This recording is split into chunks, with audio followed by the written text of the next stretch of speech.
శనార్థులందరికీ నేను మీ ఇచ్చంత్రం ముచ్చట్ల లతక్కన వచ్చిన అంత బాగేనా చలో ఇక ఇయాల్టి వార్తలు ఏమున్నాయో పురా గడుచుకుందాం పారి. 2 నెలలైతే బతుకమ్మ పండుగ వస్తుంది. ఇప్పటి నుంచెలే ఆడబిడ్డలు పండుగ గురించి ఎదురు చూపులు చూడబట్టిరి. ఇక బీదసాద ఇంటి ఆడబిడ్డలకైతే పాపం బట్టలు కొన్నిక పైసలన్నా లేకుంటాయి. అందుకే గత కారు సర్కారు ప్రతేడు అమ్మలక్కలకు బతుకమ్మ చీరల్ని వంచెట్టిది. అగ్గువ చీరలు మాకెందుకు అనేటోళ్ళు కట్టుకోకపోయేది, కానీ అవసరం ఉన్నోళ్ళు అయితే అక్కడక్కడ కట్టుకునేది. అయితే ఇప్పుడు కాంగ్రెస్ సర్కారు బతుకమ్మ చీరల విషయంలో కారు పార్టీ మీద పెద్ద అభాండమే వేసింది. ఇంతగాదేందనుకుంటున్నారా?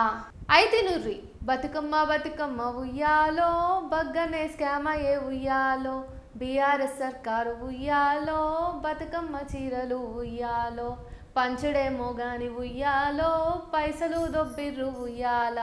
దొరికిన కాడల్ల గుండు కొరిగి మొత్తం పైసలు సాఫ్ చేసుట్లా రాజకీయ నాయకులను మించిన వాళ్ళు లేరులా.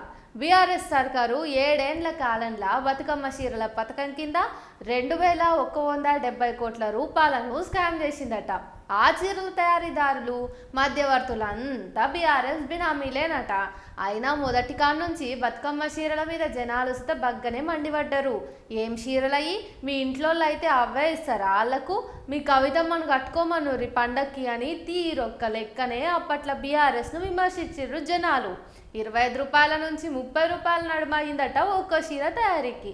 కానీ మన బీఆర్ఎస్ పార్టీలు మాత్రం హుషారు పడి ఒక్కో చీరకు 200 రూపాయలని బిల్లులు వేసారట. అట్లా ప్రతేడు కంసే కం 100 నుంచి 200 కోట్లు గల్లలేసుకున్నారట. బగ్గనే ఉంది పోరి, జనాలను పిచ్చోళ్ళని చేసి పబ్బం గడుపుతున్నారు. సూతం మరి కథ ఆఖరికి ఎక్కడ ఆగుతుందో. సిడగతొచ్చి పోను పాసు ముఖమోడు తూగుమారినోడు ఇట్లా జమైరేం రా మీరు మా పానాలకు. మా పిల్లలు చల్లగా చదువుకొని బాగుపడతారని మీ కాడికి పంపిస్తే మీరు నెత్తిలో పురుగుదొచ్చిన పనులు చేసి పిల్లల్ని చదివించాలంటే కూడా బుగులయ్యే హాలతు తెచ్చిర్రు. పంతులు అంటే చదువు చెప్పి జీవితాలలో వెలుగులు నింపాలి, కానీ అట్లాంటి దేవుళ్ళు అంటారు మేమంతా. మీరేమో ఏం చేస్తున్నారా? మీ ఇంట్లో పీనుగెళ్ళ ఇగో నాకు కోపం తెప్పియకుర్రి, మీరే ఇనుర్రి ఏమైందో. చదువుకుంటే ఉన్నమ్మ తూడిందంటే ఏమో అనుకున్నా కానీ ఈ హౌల పంతులను చూస్తే అవునని అనిపిస్తుంది. చదువుకోనికే బడికొచ్చిన ఆడపిల్లలు ఎడపిల్లలను ఆడేడ ముట్టుకొని పిల్లలను కామంతోనూ చూస్తున్నాడట. ఈ కథంతా పల్నాడు జిల్లా కారంపూడిలో ఒక పాఠశాలలో జరిగిందట. పిల్లలను షెడ్డగా ముట్టుకొని పాడు పనులు చేస్తుంటే పిల్లలు పోయి ఇండ్లలో చెప్పుకుని ఏడ్చుకున్నారట. ఇక అందరూ అవ్వాయాలు కలిసి స్కూల్కి వచ్చి ఆ రవికుమార్ అనేటి పంతులు గారిని పొట్టు కొట్టిరట. అంతేగాక ఈ స్కూల్ హెచ్ఎంకు మిగిలిన పంతుల కుదుతా 4 తిట్లు పెట్టి వచ్చిరట. అయినా ఇదేం గుణం రా, మంచిగా హుందాతనంగా ఉండకుండా లేకిడి చేష్టలు చేసి ఇజ్జతి లేకుండా చేసుకుంటున్నారు మీరు. తువి పాసుగులం కయ్యానికి కాళ్ళు పోయిన కొడుకులు ఎక్కడ ఏ చిన్న అవకాశం వచ్చినా కానీ కొట్లాటకు సై అంటారు. ఇక ఈ చైనా దేశం బుద్ధి సుత అసొంటిదే. ఎప్పుడెప్పుడు భారత్ మీద బాంబులు వేద్దామా అని ఎదురు చూస్తారేమో. ఎప్పటికప్పుడు యుద్ధం చేయనీకే తయారుగా ఉంటారు ఈ చైనా కొడుకులు. చైనాకు పెద్ద పెద్ద బాంబులేమో అవసరం లేదు మనం చంపనీకే. నీళ్లను వాడుకొని సుధా మన మీదకు బాంబులు వేస్తారు. నీళ్ళతోన సుధా మన సావులు కోరుతున్నారు. అదెట్లా అనుకుంటున్నారా? అయితే ఇది మీరు ఖచ్చితంగా వినాల్సిందే. ఇగో ఒంకర బుద్ధి ఉన్నోనికి ఒక్క మంచి ఆలోచన ఉంటుందో ఉండదో కానీ మనుషుల్ని నాశనం చేసే బుద్ధి అయితే బగ్గనే ఉంటుంది.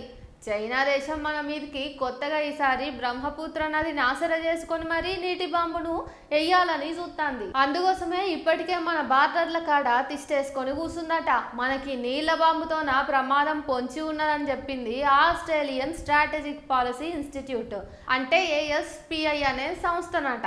అది ఇచ్చిన రిపోర్టు చూస్తే చైనా కువర్కప్ బుద్ధి మొత్తం అర్థమయ్యి మనం నోరు తెరుస్తామట. మందిని ముంచి ఏం చేస్తారో ఏమో ఈ కొడుకులు అందరైతే. వీళ్ళని ఒక్కొక్కరిని ఒక్కోలాగా కొట్టొద్దుర్లా. విన్నారు కదా ఇయాల్టి ఇచ్చంత్ర ముచ్చట్లు. మళ్ళా రేపు వచ్చి మస్తు వార్తలు తీసుకొస్తా. అదివరదాకా NN మీడియాలో ఉన్న వీడియోలు అన్నీ చూడుర్రి.